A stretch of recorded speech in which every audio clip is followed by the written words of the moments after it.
የኛ አይኖች አይመስለኝም ሁሉ ጊዜ ወዴት ነው ያዩ ያሉት የኛ አይኖች የፈዘዙት በቲክቶክ ነው የኛ አይኖች የፈዘዙት የጠቆሩት ጭምብስብስ ያሉት ፌስቡክ በማየት ሊሆን ይችላል ሰማያዊ ርስት ይጠብቃቸዋል ጎብጣቸው አትኑሩ ይላል ሁሌ የጎበጠ ትውልድ ጎብጦ ነው የሚቀረው አይናችን ጨለማ ነው የሰውነት መብራት አይነናት አለ ብሩህ ቢሆንና አይነበረ ግን ጨለማ ነው አቤቱ ልብና ልቡናን ዕውቀትንም ስጠን ቅዳሴ ላይ ሁሌ ሲሰሙት ደስ ይላል አቤቱ ልብና ልቡና ዕውቀትንም ስጠን ይሄ ማለት ምንድነው ልብ በጥቁር ልቡና በብሌኑ አይምሮ በብርሃኑ ይመሰል ልብና አለው ልቡና አለው ምን አለው ነጩ አይምሮ ዕውቀት አለው ስለዚህ የአይን ሶስቱን ክፍሎች ሊቃውንት አባቶቻችን መተርጉማን በልብ በልቡናና በአይምሮ መስለውታል እና ይሄ አይን የተሰጠሽ ዝም ብሎ እንዲንቀዋለል አይደለም በመዝሙር 24 ቁጥር 15 ላይ እስቲ አብረን በለው አይኖቼ በሉ እስቲ ሁሉ ጊዜ ወደ እግዚአብሔር ናቸው የኛ አይኖች አይመስለኝም ሁሉ ጊዜ ወዴት ነው ያዩ ያሉት ኢዮብ 35:5 ላይ አይኖችን ወደ ሰማይ አቅንተህ ካንተም ከፍ ያሉትን ደመናትን ተመልከት ይላል ይሄን አይን ሰጥቶ አንድ እንኳን ሰው ቀና ብሎ አሁን እዛ ጋር መታየቱ ምንድነው እዛ ጋር የሚያበራ ቀና ብላችሁ ተመልከቱ እስቲ ምን አለ እዛ ጋር ያበራ ነገር የለም ቀና በል እስቲ ያዘው አንገትን አሰራው መጽሐፍ እኮ ነው አይነን ወደ ለቀና አርገ ተመልከት ሁሌ ሰው እንዴት መሬት እያየ ይሞታል ያ ትልቁ ፕላኔት ነው መሽተሪ የሚባለው ጁፒተር የሚሉት ከቱዛ ላይ ያለ መሬትን 1400 ጊዜ የሚበልጥ ነው ቀላል አይመስልም አይነን ቀና አድርገ ተመልከት ይላል እግዚአብሔር ስንት እግሮችን ሰጠን ፍጠኑ ለውሻው ለድመቱ ለፈረሱ ለበቅሎ ለአህያው ስንት ሰጠ ይሄ ምን ማለት ነው በአራት እግራቸው መሬት ያዩ እየተገረፉ በአራት እግራቸው ቀና ማለት አይችሉም ይችላል እንደ አህያ አንዳንዴው ብሎ መልሶ እንትን አይችልም ሰውስ እንደ ዘንግ መልምሎ እንደ ሸት ፍልፍሎ ቀና አድርጎ እኮ የፈጠረን እኮ ያንን ተመልከቱልኝ ነው እኮ ምድራዊና ሰማያዊ ናችሁ ሰማያዊ ርስት ይጠብቃችኋል ጎብጣችሁ አትኑሩ ይላል ሁሌ የጎበጠ ትውልድ ጎብጦ ነው የሚቀረው ቀና ስትሉል ቀና ነው አይናችሁን ይሄን የፈጠረ ይውበት መጻሕፍትን ተመልከቱበት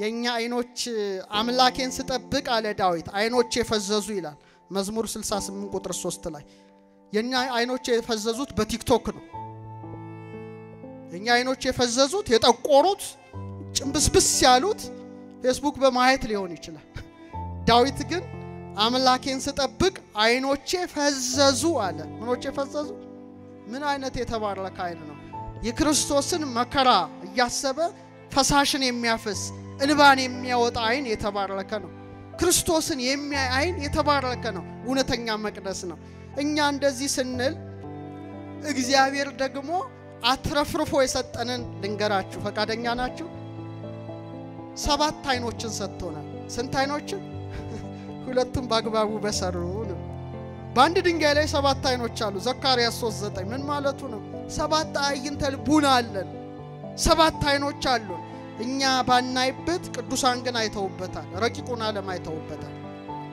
አይንተ አልባብ የልቡና አይኖች አይንተ አይምሮ የአይምሮ አይኖች ወበነ አይንተ ክሌቲው ሳጣውያት ህየንተ አይንተ ስጋውያት አሐቲ አይነ ነፍስ ወሐቲ አይነ ልቡና 7 አይኖችን ረቂቅ አይኖችን የሰጠማን ነው እስቲ ባንድ ላይ እግዚአብሔር ነው ይሄው በግዙፍ አይናችሁ እኔን እያያችሁ ነው እኔም እያያያችሁ ነው ረቂቅ አይኖቻችን ቢከፈቱ አቤት ልናየው ምንችለው ነገር አስባችሁታል ይሄንንም ሰጥቶናል እግዚአብሔር አልነፈገንም ቅዳሴ ላይ ምን ይላል አቤቱ ለአይንተ ልቡናችን ውሳጣዊ ብርሃንን ስጥ ይላል ቅዳሴ እግዚእ ላይ ለልቡናችን አይኖች ምንን ስጥ ውሳጣዊ ብርሃንን ስጥ አያችሁ ይሄ ግዙፉ ብርሃን ይሄ አሁን ይሄ ላይት ሪፍሌክት አድርጎ ነው አይኔ የሚያየው ረቂቁን ዓለም ለማየት ደግሞ ረቂቅ ብርሃን ማን ይሰጠናል እግዚአብሔር ይሰጠናል እና እነ ሌዋታንን እነ ብሄሞትን እንኳን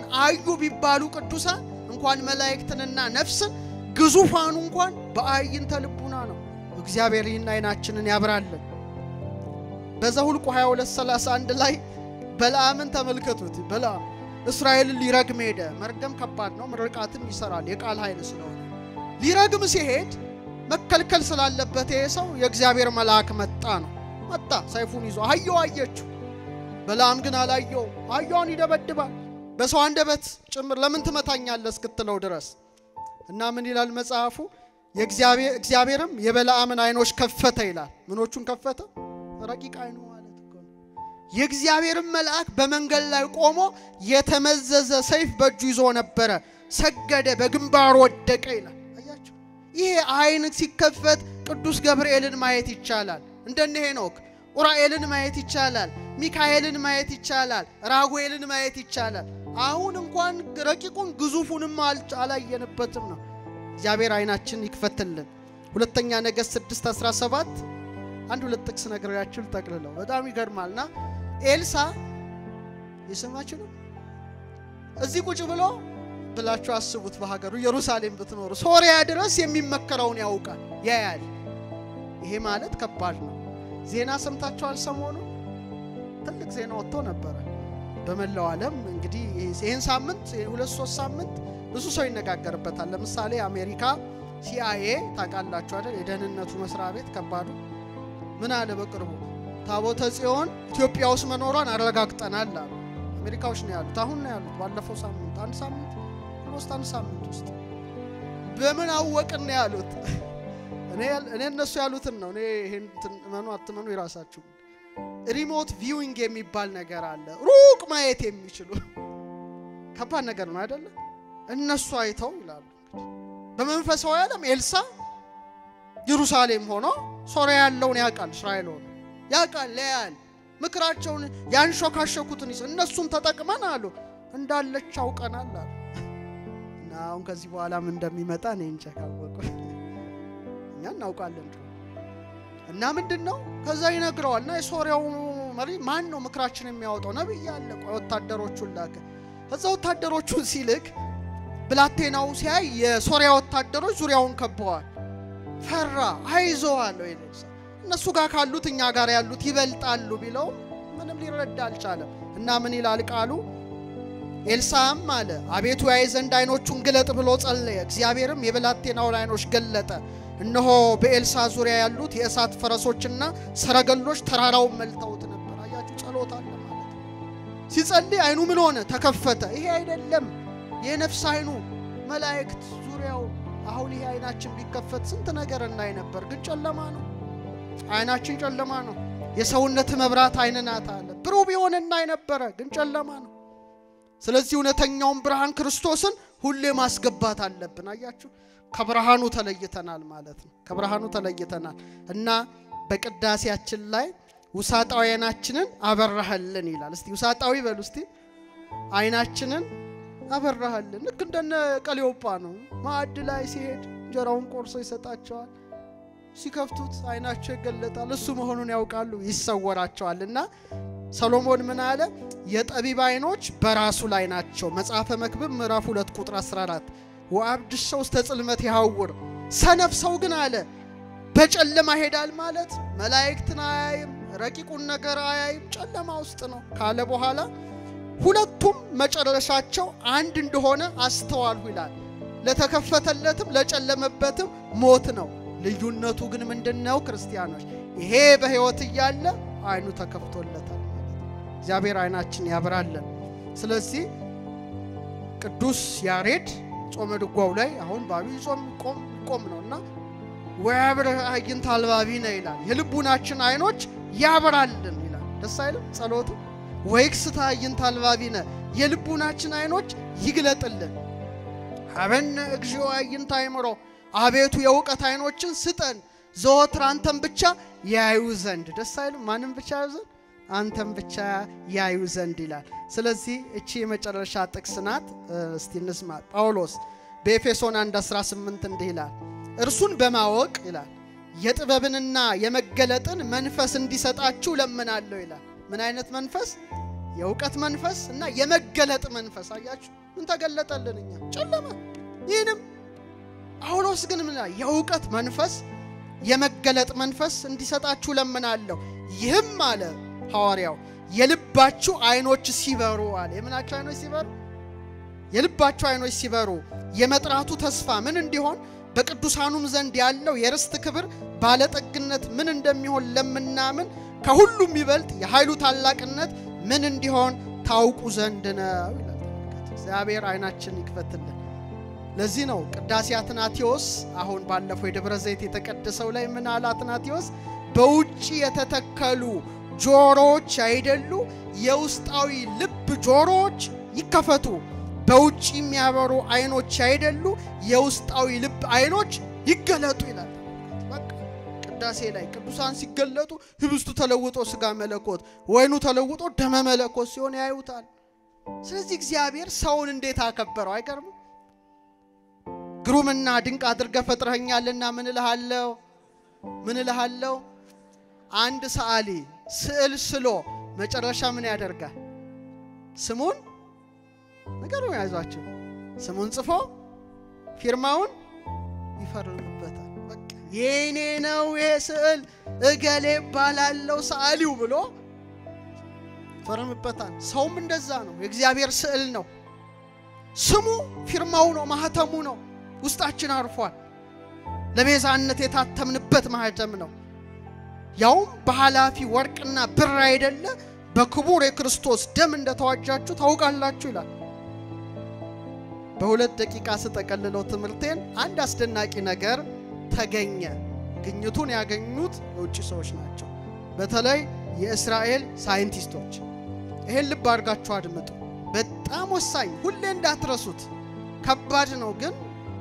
ትንሽ ቀለል ለማድረግ ለማውረድ ሞክራለሁ ይሄ ሰውነታችሁ ያንዳንዳችሁ አንቺም ሁላችንም ምን ሴሉ እዚህ ኒውክለሱ ማለት ማይከሉ ሲከፈት እንደዚህ እንደ መሰላል ነው እንደዚህ መሰላል ያዕቆብ እንዳየው መሰላል እንደዚህ መሄድ እግዚአብሔር የሰራው ስራ በመሳሪያ ሲታይ ደግሞ እነሱ ደግሞ በሚሊዮን ድረስ ማውግላት የሚችል መሳሪያ ነው ያላቸው ታውቃላችሁ ሲያዩት ወደ 6 ቢሊዮን ነው ፊደሉ እዚህ ውስጥ ያለው ማለት 1000 መጽሐፍ ቅዱስ ውስጥ ያለ ፊደል ማለት እኮ ነው አንድ ፊደል ቢጎድል ሰው አንካሳ ይሆን በቃ ሰውነቱ ልምሾ ነው የሚሆነው እግዚአብሔር ያስቀመጠው ነው እና ያን ሲያዩ አሁን ሰው ከዝንጀሮ የሚባለው ነገር ወድቋል ልንገራችሁ እዚህ ሀገር ካልሆነ አላቅም ይሰጠው ሌላው ሀገር ቆሟል